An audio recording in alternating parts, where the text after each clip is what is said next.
بخێر بێنەوە زانام ڤیدیۆی تەسویر دەکەین بزانین وەکوتم وعدم پێدا بووم کە زۆرترین شت لەو سەفەرەی وەکو ڤڵۆگ تەسویر بکەم یان ڕڤیو بکەم ئەو شتانێک کە دەیبینیم یان ئەو شتانێک کە مەسەلەن بۆ نمونە شایانی ئەوەی پێشانتان دەم یان نە طبعاً من ئێستا لە مەتاری هەولێرم ساعات 4:40 ساعتێک و 20 دقەیەکی تیارم هەیە بۆ دەوحە تقریبا ساعت 8:25 دەقە دەگەم کۆی تیارەکەم مەفرۆض ساعت 10 بەس لەبەرەوە ساروخانەی بە حساب لەسەر ئاسمانی هەولێر دەڕۆن ئەوانە تیارەکە نایتە پێش طبعاً مەتاری هەولێر ئێستا کەپسە بە ڕۆژ ویلایەتیە بە شەویش چۆ لە وەکو دوکان شەوان دەڕابی دێنە خوارێ وەجا زانی نەخیری چ دەبی بەس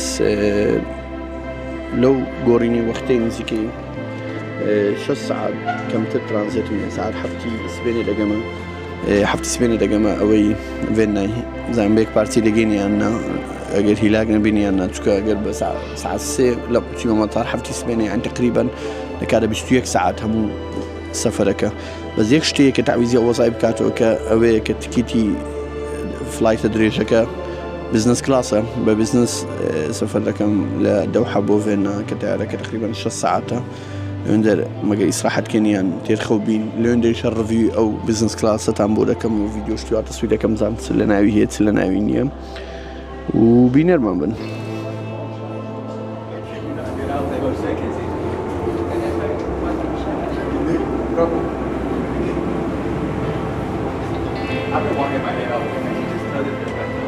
طبعا ئەوە گەیشتینە دەوحەی باز 2 ساعاتی ئێستا دەچمە جێگای ئەوەی کە دەوێت چاوەڕێ بکەم بۆ ترانزیت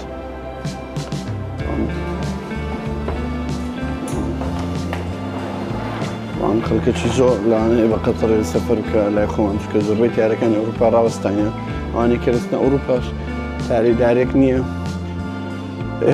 یان تیارەی خزیەکانی زۆربەی ڕاوەستە ئەوچە بۆیە زەخسەی زۆری لەسرە بەس مۆتار چۆ لە نازم ئەو تێرمینال ئێمە لێ دابەزینەوەتەوە ترانسفێرس بزانین چی بەسەر لێ بە پێیان بڕۆین یان لەک بجولین لە ساعتە ناو تیارەی ئێستا بەرەو ترانسفێرس بڕۆین چی پێ دەڵێن هەر دەڕۆین نازانم ئەم پێشتر کە سەفەرم کردێ بە قەتەڕێ هاتیمە قەتەر زۆربەی جار بە پاسی دامان دەنێن یعنی بە پاسی تقریبا وەختێکی باش لەناو تیارەی دەڕۆی هەتا دەبەنە ناو بینای تێرمیناڵەکە بەس لێرە یەکسەر بە گەیتەکە و هەر دەڵێ بڕۆ بەزەم ئەو گەیشتینە ترانسفێر هەبێشانتان دەم ئەوە باگچ کلیم ئەوانەی کە دەستنە قەتەر زایدن ئەوانەی ترانسفێرتانش کە هەموو ناو تیاریم بوون زۆربەیان برە و ترانسفێر دەڕۆن زۆربە طبعاً یەکێک لە زرەرەکانی ئەو وەزعی ئەوەی مایکەکەی کە دەیبینن ئەوە شتێکی خوری پێ بێ وەکو پشیلەیە بە حساب هەناسە و تۆزێک نۆیزی کەم دەکاتەوە کاتە قسەی دەکەی لە مایکەکە ئەوە یەکەمین زەرەری و سەفەرەوەمان بزر کردیەوە زانم لە تیارێک هاتمە خوارێ لە جیفانی تەنیشی زانتایدام نابوو لێرە وەجا نازانم ئێستا ئەگەر لێرە هەبی یەکێکی بکڕین ئەگەرنا وا بزانم احتیاتم پێیە چێک دەکەم لە زانتای ئەگەر احتیاتم پێبی چکە بۆ دەرێ ئەوە ئەو جیانی کە نۆیزی زۆرە دەنگی زۆرە لە دەرێ ئەوە بیتن بۆ ڕیکۆردکردنی دەنگەکەی خۆشتر و باشتر دەبیتن بۆ لێرە ڕاندەی لێ هەمەڵەیس یەکەم جارە ببینم ڕاندیشتی منداڵان لە منداڵەشی زیاتر دڵمان پێ خۆش داڵی مەحروم بووینە لە وەزعی ئەوە لیگۆیە نازدارەکانی لێیە مشي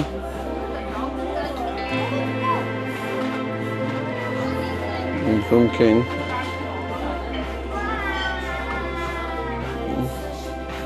أو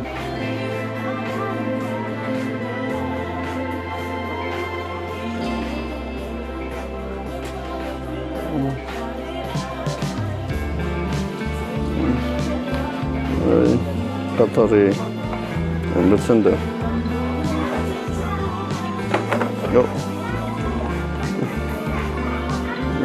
سل ریال لە شتە چوە مەزەندەکە چەندێک بە دۆلار چێک دەکەین بە ستۆری بکەین لە پشتۆدانینیان زان ئەوە جوانترە بەزەوە زێ زۆر دەگری لەوانەی گرام بیوانە ئەوە نوعی تیارەکان طبعا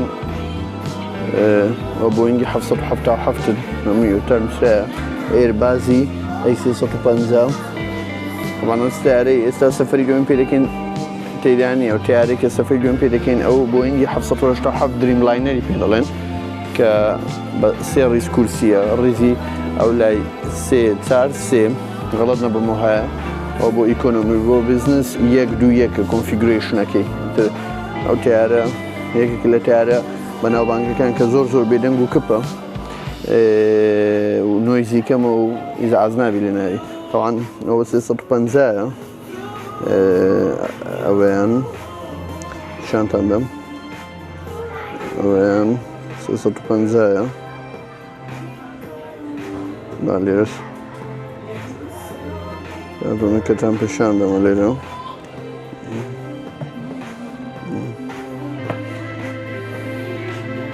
Excuse me, how much the price for this one in dollar? I don't know the rate for the Qatarian Riyal, right? Yeah, in Qatar Riyal.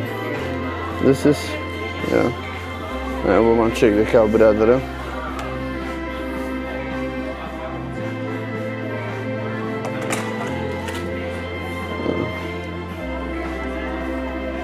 Yeah, $96. Yeah, thank you.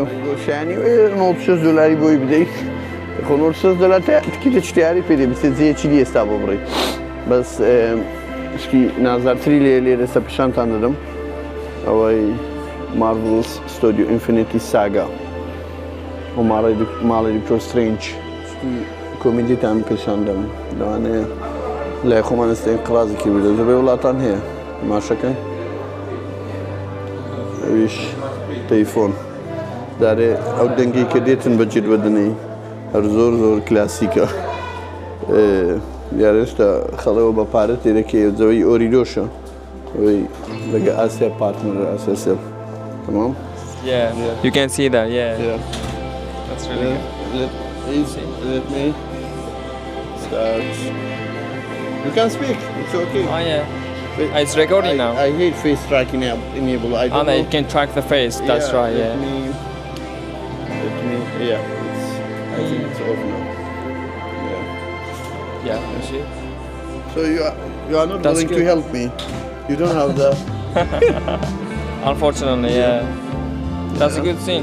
Good choice. I know, but I didn't try out, this mic outside without this, I don't know what it's called, so I don't know that. It's kind of difficult to find accessories for the microphone, Yeah, I think in airport it's difficult. I will find especially in the airport. last we have a less stuff, Yeah. Of course. Yeah, do you take videos? Do you have like a channel or something? Yeah, something like that. Yeah. For fun, yeah? Yeah, okay. Just for fun, spending time. That's good. That's my sharing hobby my experience. Too. That's my hobby too. سامسونگم دیتەوە لێرە لە مەتاری قەتەر ئەو لە دوو لاپتۆپەکیان دەگەڕێم بەس دەمەوێت بەکاری بینم بزانم کۆ تەجروبەکردن لەسەری کە پرۆسەری سناپدراگۆن X Elite Galaxy Book H4. I don't know if they have it یانی دەمانشەکە ئەوەس سامسونگ گەورەیە پێدەچی بێتام شتیان هەبی وەک سوارات ئەوە سەعاتە خۆڕێکە ئەوەی تەقلیدی ئەپڵیان کردیتەوە بە هەموو ئاچی I don't know ئەوەشە دەمیە یعنی ناتوانی بەکاری بینی وشی خۆ بە ئەپڵۆچ ئەڵترای ناچی ئەوەش هێدفۆنەکەیە ئەوی ڕۆژی نەدیت Excuse me, do you have laptops? Galaxy Books? Thank you. And what about the accessories? You don't have. You have accessories. Yes, accessories. Yeah, accessories. Yeah. I know it's you, but Galaxy Tab is not ultra. Stand KK, let's see them. See. How much is the price for this one? بۆ مان چێک دەکات بزانین چی وەلو بۆ شڕە ئینگلیزیە ئاکسنتم سەفڕە حکومە مەکەن لەسەری بە پیری و بە گەورەی فێرە ئینگلیزی بووینی هەرەوە دەست باشە میشمان بڕوێنین و شەرم نەکەین کە لەوەی بۆی ئیشت بڕوێنین. 60 euro in dollars. Yeah. Okay, thank you. بە 60 دۆلاریە. هذا مديري ني أنا بكاري نيني.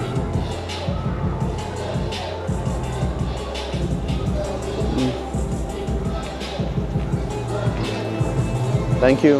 أنا وش زي وكساني كشحني النيم. بلاكوشتي ويلي. It's okay. بلاكوشتي ويلي. عود أبويا. أمو لابتوبك يا موبايل يا بي طبعا شحني عم بدي زائدا. إنترنت فريان بدي وسريع وزايدا تواليت شان بوداني بحير خوان لوي هالنص إنه أنا تعرف شان لبي بيتي كتعرف يعني هي زين سيلي وأنا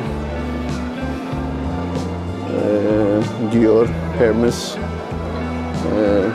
دكاني أبراز إلكترونية ليجو حزم لي بما يوتيوب شانال ما بي يوتيوب شانال بما يوتيوبر نازم بو زمانتي أبل هرتس يعني لو أبل زور إكسوارات تكاني هي لا يخمن زور بيدو كان أنا بو إكسوارات دسمية نشتاني كالعراق بردزني لما دستي لي دم بيبي نمزانم هو كوني هرتسيشتي أبل هي almost هي طبعا شكتان بيشاندم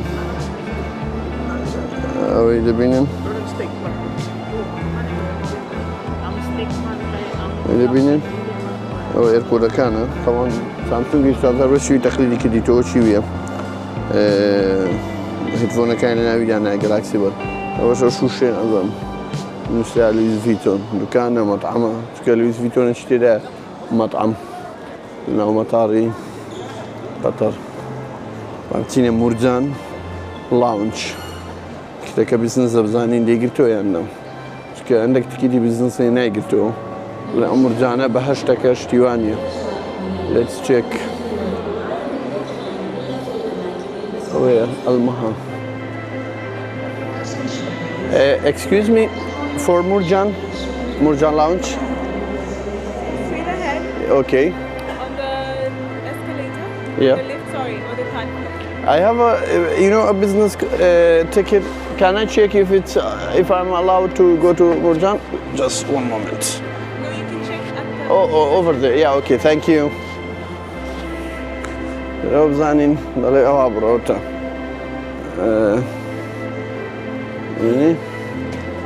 المرجان لاونج قطرية بزنس انتر اللي يرجع بدا الصبر طبعا اللي راو استابيني ما بنا مديت اللي تيابوي لنا يكبي مطار قطر الرجاء الانتباه دوسيزاراتي ما والله دوسيزار زور زياتراتي ما بس عنده معقدة وادرس كيا هم اللي تيكو بيك تقدسي سوا let me check لەگەڵ Hello. I have a business ticket. Can I check if I'm allowed to go to the Murjan Lounge? Just one moment. لأن كمان سرينا قلت. أبيش لبر أوي أمن كده كم upgrade كده ببزنس حد بوكنا كده so أمن ناطع طبعا وشي مستر حسن بلونا نايبة حسامه كتاك عربو بيلتي مصري بوشكلي ومصري عندتو نيهج بتن طبعا قلت لي ببالي اكسترا بلا يسطو $7 بوي بتيبي اما خوارنو مشتك فرية وزي إصراحته واشتانا بس إيرش هاي بيني يعني شوران وقران واشتانا هون دين يعني ببالي بيبي اشتاكي خوشترو ضروري تري بكي براي من باشتره خلينا نوش مكسا قوركا هستا ايش عندنا نموي دنجي دابو اوكي كابرياتشي هو روسكي افضل سويسري لازم $10 مليون كيتو ما شكل مكسا قوريا تشي تنقبيا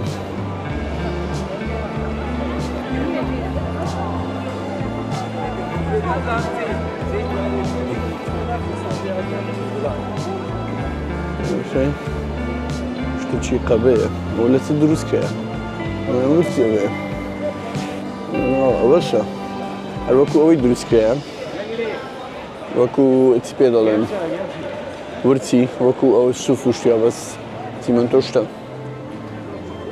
هذا المشروع كمان فشل هنا وزينا مرجان لاونج اللي يدا بنشين خواردم فري وزيدان شنو اشتباهه استالي دانشتي ما زي انا خرابني مريحة بس هشتا ببي بيزني بس مادام تكيكم بزنس أنا وتعرف صح داري نشم أو باريبا ليرة مرجان ندم أجر بإيكونومي سفرم كربا ليرة بيدا با زرنا لكن بويا ليرة منينو عندك صح دكم زاينستا عندك نجيب لين اشتكي أنت ما شوف لي ماتش بكينيان توزا كول أوف ديوتي بكينا تا وقتك بروح لكن اشتكي بخوين ناو تعرف زين سيلي خوادن ولا ناو تعرف فري تبغى لي خود هتصل خوي تدا خوي تنا خوي بس هر باب اشتري كاو بيتن تمام طبعا قلت باشتا تشي جواب كم ترانزيت كم زورم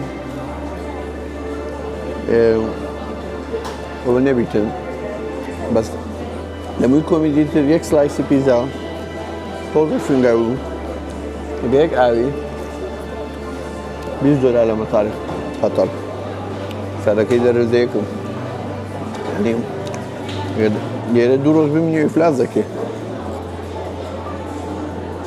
Özel babası yönetiyor müştane kam. بكرين شيء إلكتروني زلك بون صغارة هموي خيالي جرانا ما مقارنة ما مطارك يعني خوي مطار خوي جرانا زيرها زور جرانا زور يعني إذا ريكومنديو هناك ما سافرت بلا قطر پارەی بدەی بڵێ وەڵام بچم لێرە شۆپینگی دەکەم چکە بەکەڵکی نەک شۆپینگی خواردنیش نە نەک شۆپینگی شتێری سە پێشانتان دەدەم ئەو پیتزا ئەوەکەم ماشەی ئەوەندە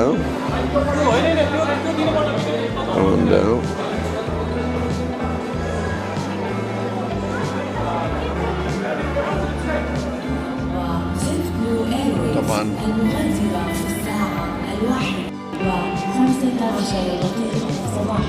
طبعا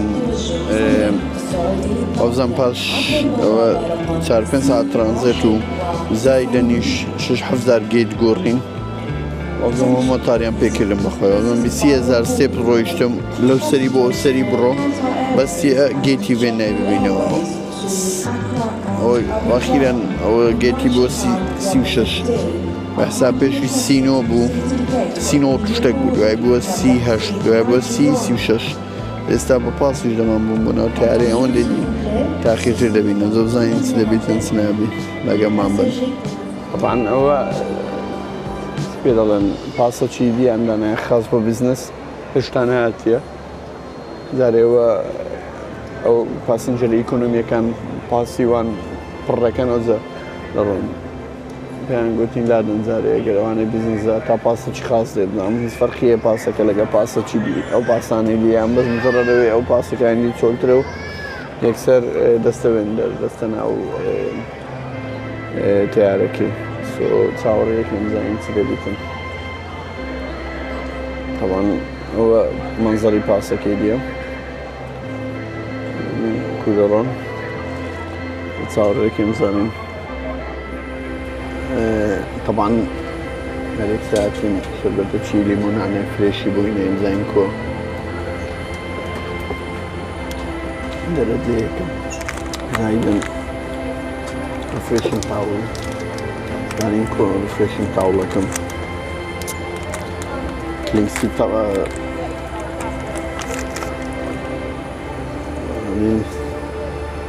وزعككو طبعا لسه بشانتان دادم که زي كوكونيا انا كذاكن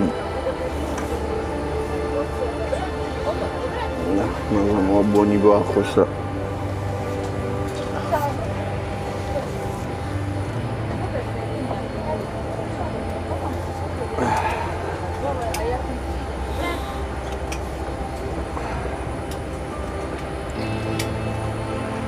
حاضرەتی دەست پێکەین ئەوتان پێشاندەم ئەوان جێگای پێی ئەوانە لابین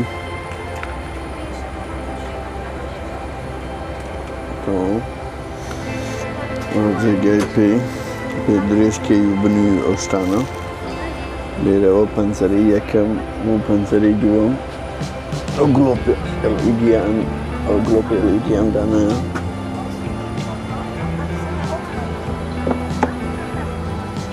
ئەوان لە چی دەست پێکەین ئەو جێگای پێی لە کورسی یەکەی دانیشتین تەبەنەوە پەنجەرەی یەکەم وەک پەنجەرەی دووەم و ئایدی تۆ لێرە ئەوەندە ئەوڕاق و زایدن جێگای LED و زایدن ئەوە هەموو ئەوەکانی کورسەکەیە کە کو بیکێ سیسەم بیکێ هەر حەرەکەکە بکێ ئەوە شەربەتەکەم ئەوەش لێرە کۆنترۆڵەکەی تەچیشە شاشەی سوایپ تو ئەنلۆک چی تێدایە کۆنترۆلی ئەو شاشە گەورەی بکەی بۆی طبعاً یەکشتی دیتان پێ بڵێم نوعگموری حوتێرەی سوعبەتی نییە نێو کورسیە هەز دەکەی لە ماڵی دانیشتی لەسەر سیستەم پاڵدای تویان سەقەفەی تەبیعی نییە حساباتی مشتیان کردیە دارێ ئەو کەنگسەتە ڕێوی هینایە نازم بیبەریان تێکردێ نانیان چییە لە ڕوومەتمدا نیسا ڕوومەتم دەبرژاوە هەستا تۆزێک بەریدا بەس هەز دەکەی پیستت دوودە پیستی نەفەرەکی دی شاشە گەورەیان دانە ینی شتەکان نەوعەکە ینی لەگەڵم بن بۆ کاتی خواردن و شتەکە زیاتر بزانم شتی داد نێم بزانم ڤیدیۆ شتیوا داد نێم بزانم چۆنە چۆن نییە و ڕای خۆتانم پێ بڵێن و ڕای خۆمتان پێ دەڵێم و ئەو شتانە زانین کو دەبیتن وەختی شتی باشترتان پێشان بدەم ئەوە ئێستا ئەم خواردنی داوام کردیە دێنن بەس ئێستا بیدیارن لە شتیانی نییە وەکو مومی ئەوە وەکو مومیە زایدەن ئەوە چییە بەش بەڵاقەوە تاڵە بەس پێشوی سەرزیانینە لەگەڵ ئەو شربەتە چتەوی زۆر نازدارە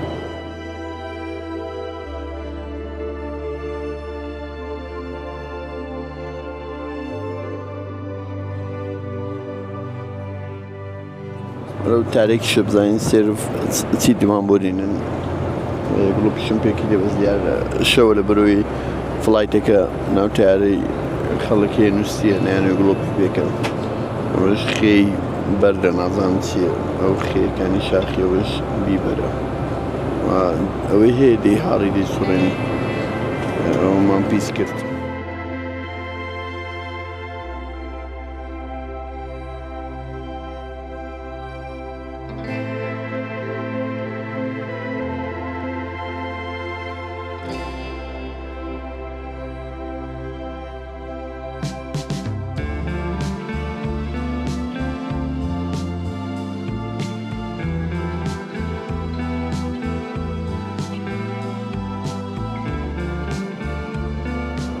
لەگات لای بەسرە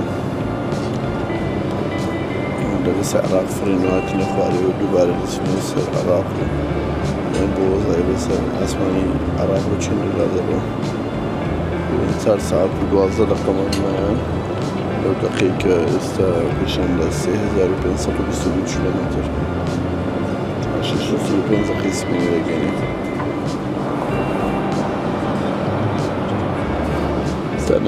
نانی بخۆین یەکسەر لێی بووین ساعتێک 2 ساعت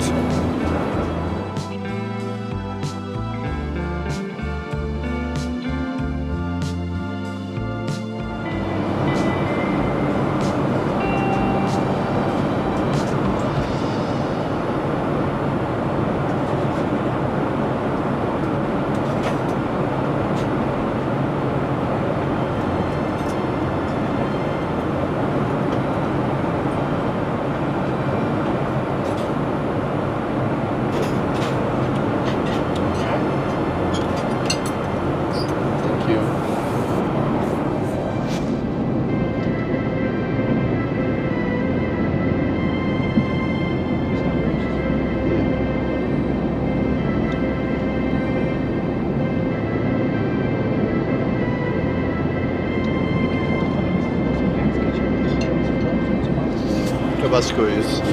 Okay. This one. Or this one. Mustard as well. Mustard. Okay. Tabasco is enough. Thank you. Chicken rosetto نازم چه هینه نبوم خواردن ایتر بزنین چون نیم را با پیشان تندم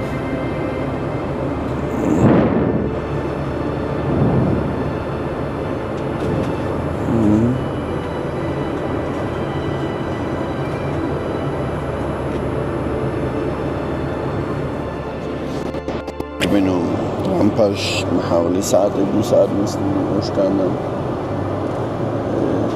وەختێکە وەکو ئەوەی ڕۆی لە هیلاچیانیان لە مرتاحیزیەکی کە زۆر خۆشە یەکسە خەو لێ دەکەوی ئەوی نازانم بەس بۆیە کو بڵێم وەختێکە باش ڕۆی ئێستاوە برێکفەست ئۆملێت و هیچی تریان بۆی نین ئێستا پیشانتان دەدەم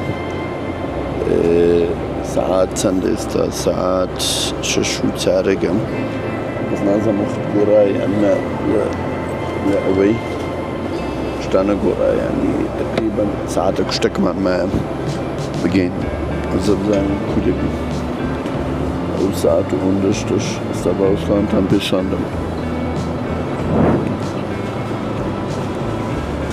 شيء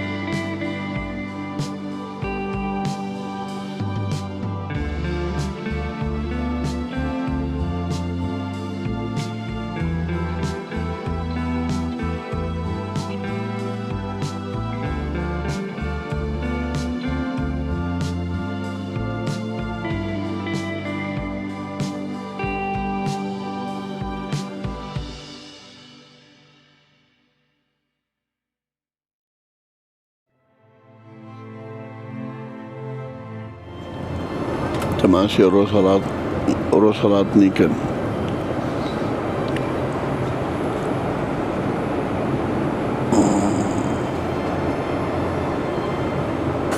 دا یەکشتی زۆر خۆش لێرە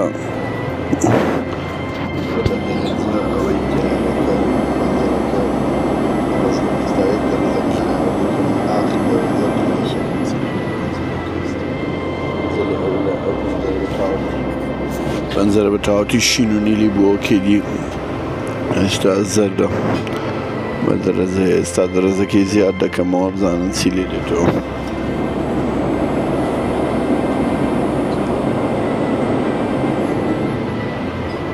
تەماشای ئێستا وەکووە کێدی لێرە چەند سانیەک